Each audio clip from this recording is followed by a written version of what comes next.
So you guys were I'm hearing a lot of you guys wanted a theme song shortened, so here we go. This girl reviews movies, games, and books. Sometimes she plays them. So does that, and when she does it with the cat, does that make her crazy?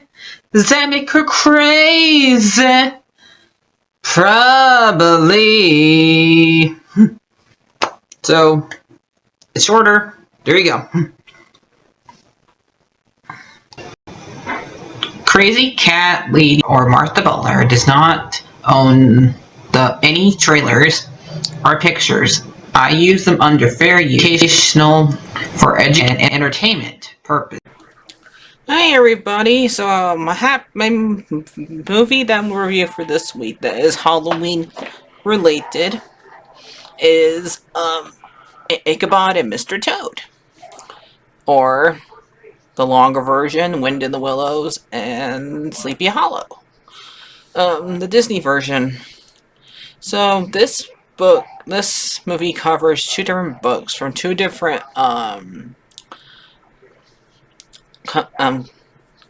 countries.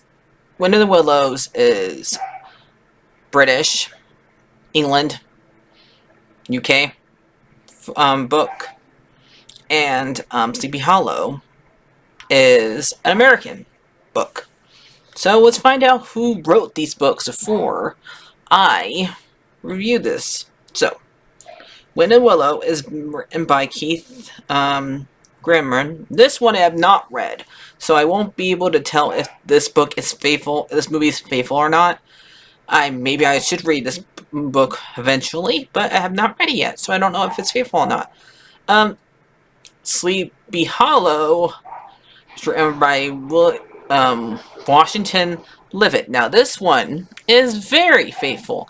Out of all the ones that Disney has written, that has adapted, usually Walt doesn't bother to adapt the book. He usually just does take parts from the book and says, this is what we're going to use, and this is what we're not going to use. He usually tells the people do not to read the book. Like he did with Jungle Book, he did not tell them to read the book. But this one, so let's start with Wind in the Willows, since that one does have him first. Now, both of these originally were supposed to be movies by themselves. This one came out, and this short came out in 1949. October 5th, 1949. Even around October. Even around Halloween. How ironic is that? Good job, guys. You knew this was supposed to be for a Halloween movie, and let's come out on Halloween. So, yeah. Anyway, so, Wind in the Willows is about 4 animals who are exactly the right height that they are in the world. We have a water rat, a mole, a badger, and Toad. And there's also a horse, but he just bought the horse in a wagon because he is he doesn't know how to spend his money wisely. Basically, he inherited Town Hall from his parents, pretty much, and he doesn't know how to spend his money. And anytime he sees something that he wants to ride, that's a driving thing, he gets it.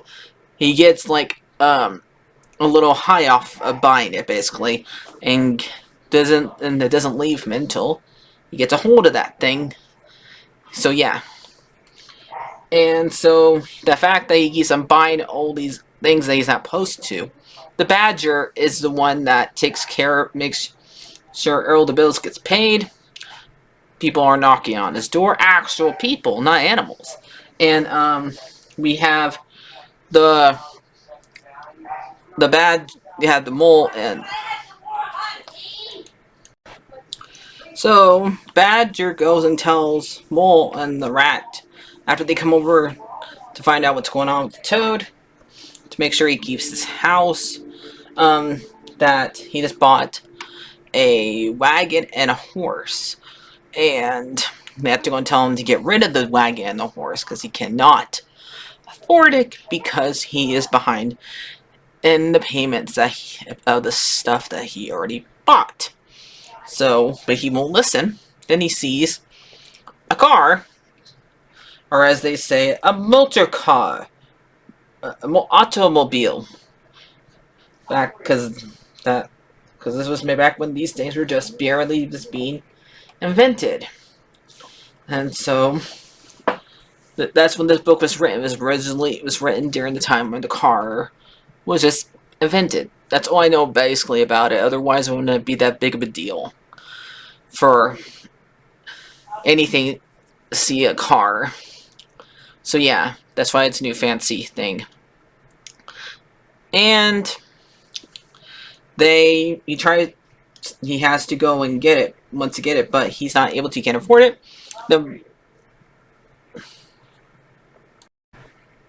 Alright, I'm back, guys. Okay. So, after he goes after the car, he sells the car, his house, the mansion, whatever, to Mr. Winky and a bunch of weasels who probably did steal a car because he said tried to sell him a stolen automobile, but knowing these weasels probably is actually stolen. They probably didn't get from somebody fairly. So he sold them the house, and then they go to court because he got accused of stealing the automobile. He's going to go to jail. Okay. So, after that...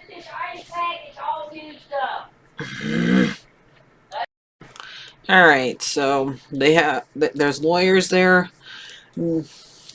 He has lawyers speak against all three of his friends, and from it say, oh, they just want to keep him in the room during the entire time. And then he tries to get the horse to tell him what really happened, that he did what I just told you guys, that he gave Mr. Winky the deed of the house, but Mr. Winky lied and said that he stole it, and he ends up being in the jail. And then, like, it goes to Christmas. The horse gets in there, pretends to be his grandma, and gives him like a little dress so he could escape. He gets out there, and he gets to a mole in Rat's house. And this is when Badger comes in after Rat wants to give him away because they thought that it was the cops also knocking on the door, but it's actually Badger telling them that the weasels are inside the house, staying there with Mr. Winky. So that proves that he was actually telling the truth. So they have to go and get the deed away from him. And there's also, when this is happening, they like sneak up on there after they basically drunk themselves into doing it until sleep. And Mole has to go get the paper. And once he accidentally wakes up after one of the weasels is still making frozen knife and makes Mole fall down, then they are all going after the deed. Now, there's a part in this that gets used later for the Jungle Book when Mowgli and when Baloo's trying to get Mowgli away from the monkeys. This scene has been reused there because back then they reused animation a lot to save time, really, but I guess it doesn't really because they had to go find the dumb paperwork and remember what they did and redraw it basically. So it does it save time? I don't know. I've never done it before, so I don't know if it does or it doesn't. And then they get out of there after Toad throws a bunch of paper planes, and they got the deed, and the movie ends. And then Toad is on to his next invention, off to his next one where he tries airplanes, which that one had to be around for a while, but and it's actually old-fashioned airplanes. It's like the ones that the Wright brothers made. It's not an actual airplane, so I don't know. So yeah, which is weird. But anyway, that's how the story ends, and I don't know how faithful it is to the book.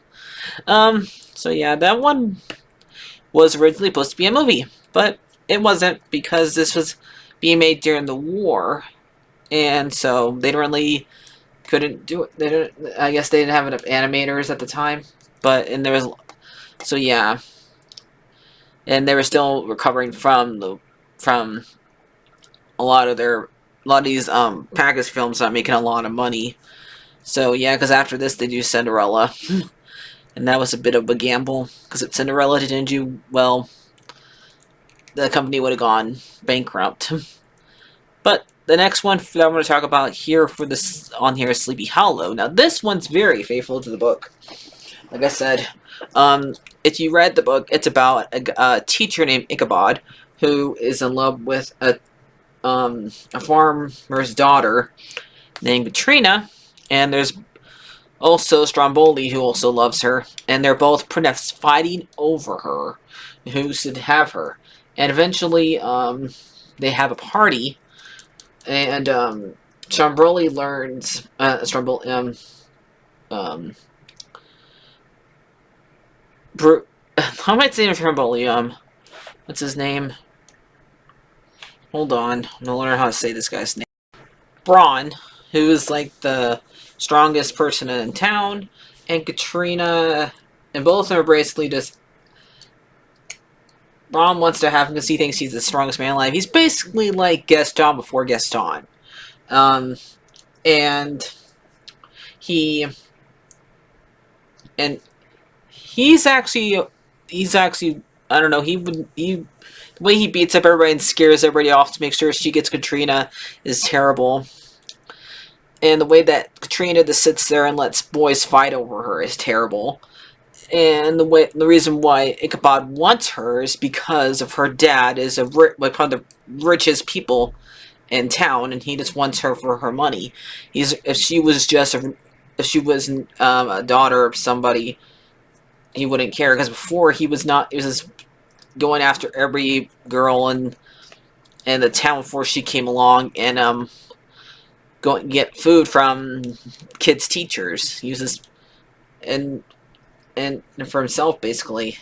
So really, is anybody a hero here? No. And so there's a Halloween party that both like Katrina. Into your garbage can. There's a Halloween party that Katrina has every single year, and they're dancing. And eventually they have a little haunted story time after Braun sees that Ichabod is very superstitious because he accidentally spills salt, and to make sure no bad luck happens, he pours it over his head.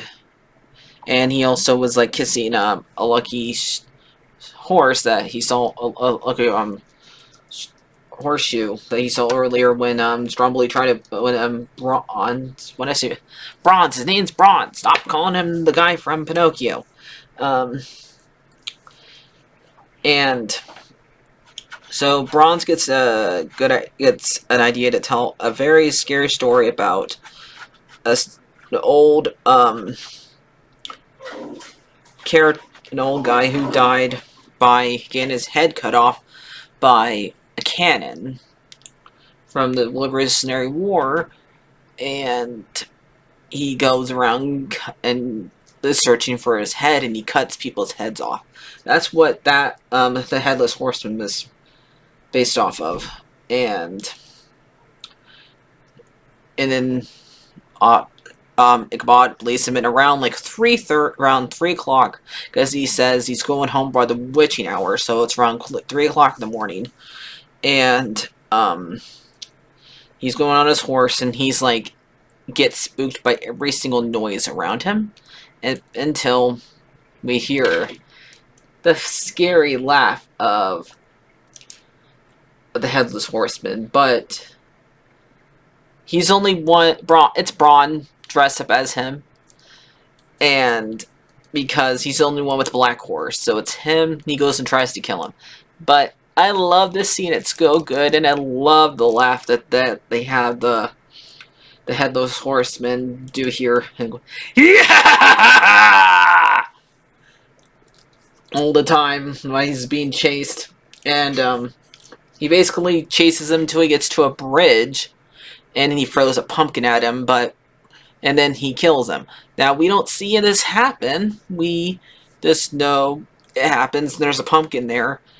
And there's also a stupid rumor that in the town nobody believes that he got away and moved to another town and had a bunch of kids with somebody. But no, the town actually believes that the Headless Horseman got him, but nobody knows that Braun did it, but Braun ends up being with Katrina. So the two, it wouldn't matter. She got one of the people who were not been good to her, but yeah, would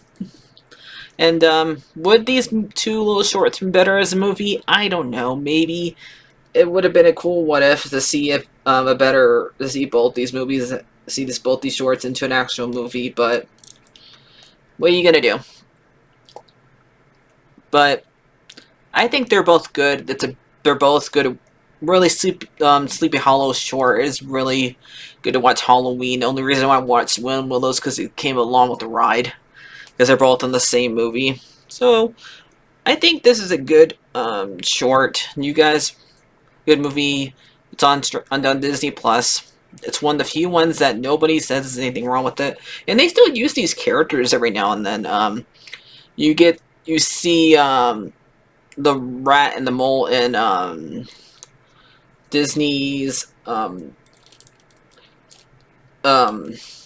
Mickey's Christmas Carol. They are the ones that want money from Scrooge to give to the poor.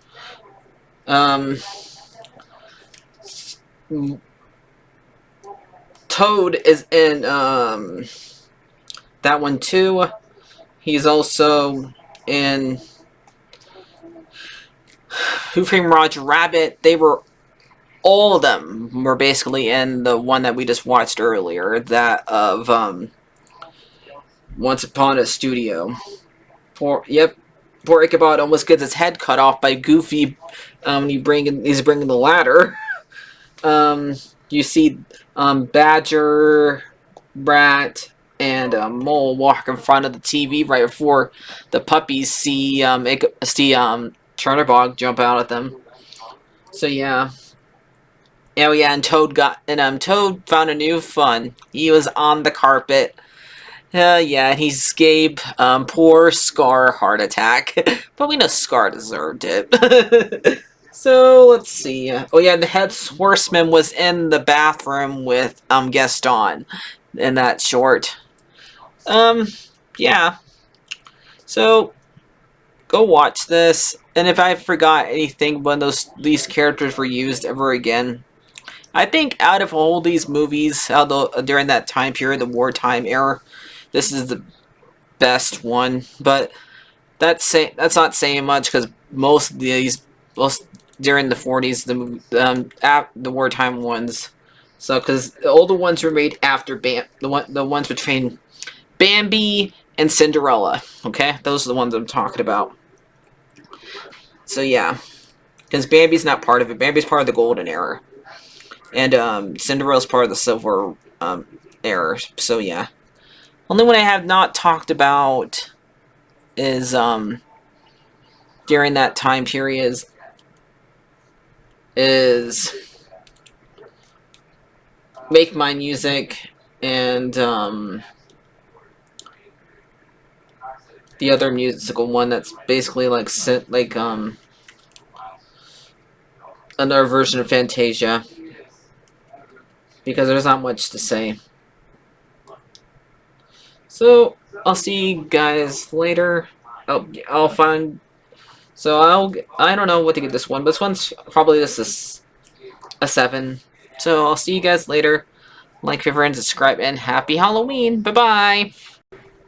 Oh yeah, I forgot. The dumb weasels that are in here are basically Doctor Doom, Judge Dooms, and Who Framed Roger Rabbit's minions. So if I don't mention that, you were gonna say you forgot that. So that's basically, I think that's the only times that they keep on using these characters. But yeah, let me know if I forgot anybody anytime. So bye bye.